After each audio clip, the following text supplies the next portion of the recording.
Hey, I hope everybody's doing well out there, staying warm. This is Chris Harmon with Keepumbent Outdoors.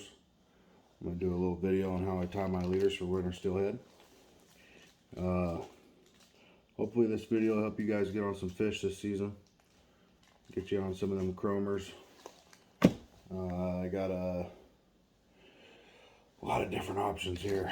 I just recently picked up some lured beads. I've personally never tried them out. I have a lot of buddies that are all about them. I usually just fish the soft beads from BNR or Steelhead Stalkers. And so went and picked up a couple of these.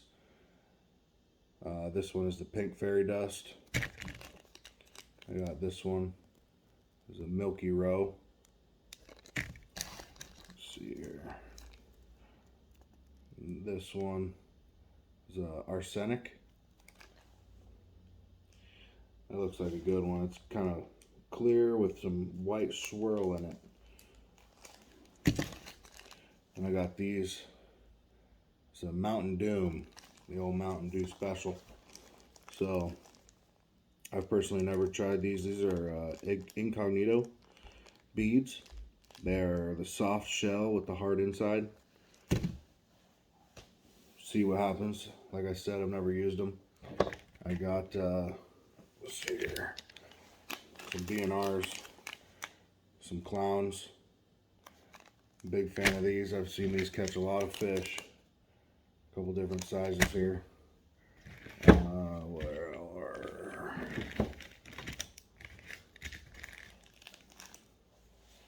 these? Are the Steelhead Stalkers. A lot of varieties of beads out there nowadays. What is this? The ice blue. Those are really good ones too. I also have, I can kind of show you here. This is kind of what I roll around with on the river. I carry some of them golf balls with me. Some clowns, pink swirls. You got your 16 mils, 16s. I think these are 10s, maybe 14s. I'm a big fan of running these worms as well. So I always have a few that I have rigged up, ready to tie to my leader. So before we get too far into that, I'll show you guys how I like to tie these bad boys up and get them prepped up for my fishing adventure. Alright, so there's a couple different leader lines that I like to use. Right now I'm really loving the Seagar. Got the orange label. I think I got some blue label over here. Really strong line. I used it a lot when I was in Alaska fishing. It was very good, strong line. I got a P line here too. I'm a fan of them. I'm starting to go towards the Seagar. Nothing against P line or anything like that, but it's just what I'm preferring right now. So let's get some line out here for you guys. So what I like to do, here it is. I like to get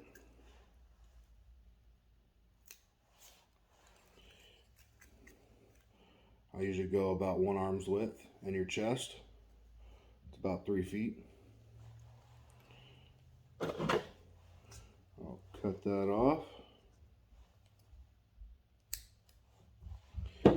And so everybody's different on what size hook they like to use. I personally like the size 1s. I use the Octopus Gamakatsus. These ones are the red ones. People use 1/0, they use 2s, 2/0. I try not to go super large with that kind of hook, with the bead anyway. So what I do is I tie a bait loop on my hook, and that allows the hook to kind of keep straight with your bead. If you tie like a fisherman's knot or something like that, it's going to be all cockeyed and wonky looking in the water. You want that as straight as you can, so it's as natural as it can get, not as natural look as it can get. So there will be another video on how to tie a bait loop. I'm just going to kind of run through this real quick and show you guys how I do the leaders.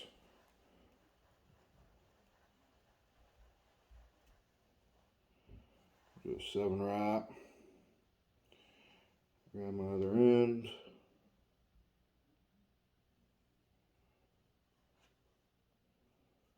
Right through.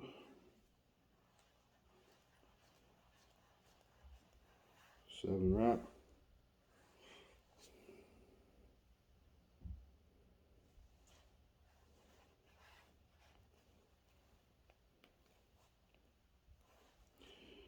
Alright. Hook's tied.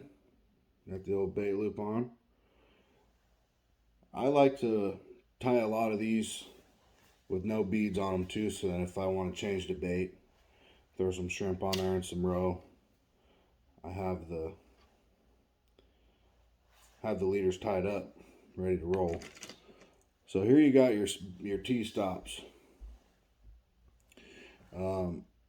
These are the things that I was saying come with the B&R beads.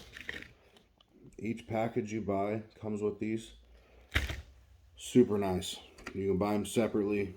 Sometimes they're a little hard to find. So what you do is you slide it through. There's a little metal loop, if you will. It's kind of hard to see. Slide it through and you just pull it straight. So right now it's on the line, right? You just pull it all the way. There's the end of the line. T-stop is on. I pull that down a little ways. Can't grab the line right now.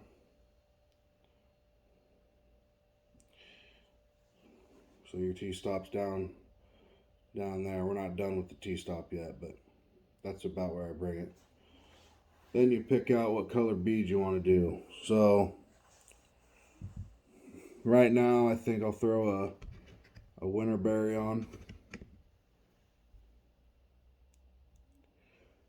Super good looking beads. So these beads don't have holes in them. There's a lot of beads that don't have the holes in them already. So I got my worm threader here. There's a little hole up here at the top, and I slide my line through. Okay, then I go through the middle of the bead all the way. Don't stab yourself. Go all the way up the worm threader. Same thing kind of with the T-stop. You slide it over the line. And there it is. Okay, so now I bring it all the way down to the T-stop. I slide it all the way down to the hook. And I use that hook as like a resistance so that I could get that T-stop all the way inside that bead. So it's about like that. And I come up about 2 fingers from my hook. So the idea of that is when the fish hook hits your bead, right, grabs your bead and you set the hook, you're going to catch that right in the mouth. I don't know if you can really see how I did that, but fish will grab the bead, you set the hook right in the mouth. The steelhead like to hit and spit is what I call it, because they will hit your bead and they'll spit it out, come back, do it again. So you really got to be on your game when you're doing the steelhead fishing for bobbers. You're using a bobber, real important not to stop paying attention. So that's pretty much how I like to tie my leaders up. I'm going to roll this up a little bit and then kind of show you how the bead sits. So you can kind of see how the bead sits with that hook. The hook's pretty straight with that bead on the line. I get it to stop moving here. Okay. If you were to use any other knot, it would be bent, just weird, tied weird. And I used to do that a lot. And my buddy I fish with a lot, he told me to start using the bait loop. And so I started using the bait loop, and it was a game changer. Now, I won't say that I catch fish all the time, but ever since I started doing that and going to smaller hooks, numbers have went up. So that's how I tie my leaders. I hope you guys enjoy this video and learn a thing or two. I'll do another video on the bait loop, and so I'm going to finish tying up some leaders and get at it tomorrow. We're going to go hit the river and try and get us some winter steelhead. Cheers.